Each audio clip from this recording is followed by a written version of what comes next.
Should the United States renegotiate Nafta with Mexico and Canada? And I'm on the yes side. So first off, what is Nafta? Nafta is the North American Free Trade Agreement, and basically it removes tariffs to trade within Mexico, the United States, and Canada so they can trade freely without any tariffs. It encourages fair competition within free trade. An example of that would be that it follows the most favored nation clause, so no country really gets left behind or gets a better deal when it comes to trading. They all are treated equally. And then the three countries have to respect each other's copyrights and trademarks, and I will explain that further in a second. So next, what is USMCA? USMCA is the United States-Mexico-Canada agreement. So I really only found two changes that USMCA makes. So one of them was that a higher percentage of automobile parts must be made in the United States. So currently with Nafta, it's 62.5% of automobiles, and then it would be 75% of the automobile parts would have to be made in the United States. And then next, the United States is allowed to sell dairy in Canada. So why should Nafta be renegotiated? Only a small amount of dairy farmers would be affected.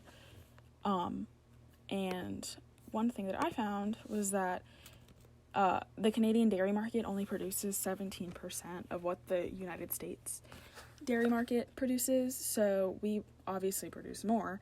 And so by us exporting our dairy products to Canada, I think we're just kind of helping them out, sharing the wealth, so to speak.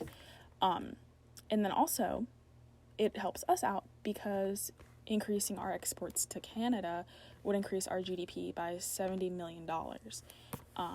So obviously that's good for us. Going to the automobile industry, the only country that would really be affected would be us. The only negative effect that I found of USMCA would be that the cost of cars would increase. But I have this whole chart here. It's kind of hard to see.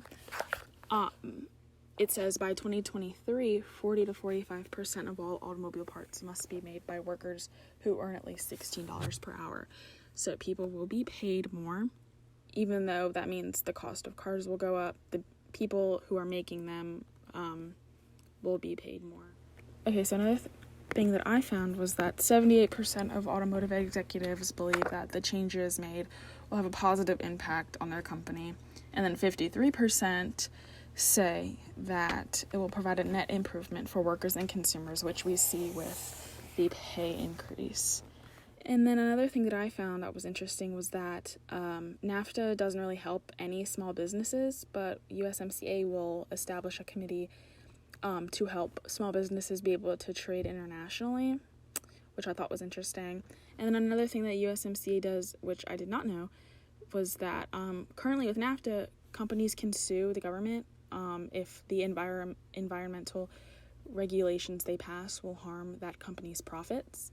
But with USMCA, they will not be able to do that. They will have to follow the environmental regulations, which I thought was just cool, and another change that USMCA will bring.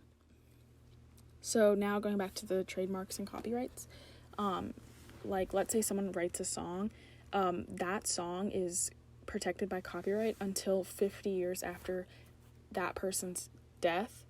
And with USMCA, it'll be 70 years after their death. So just people's work will be protected for longer after they die, which I thought was interesting. And that goes along for all three countries. No one from any of the three countries will be able to use that person's work without copyright. So yeah, then these are my sources, and that's my presentation.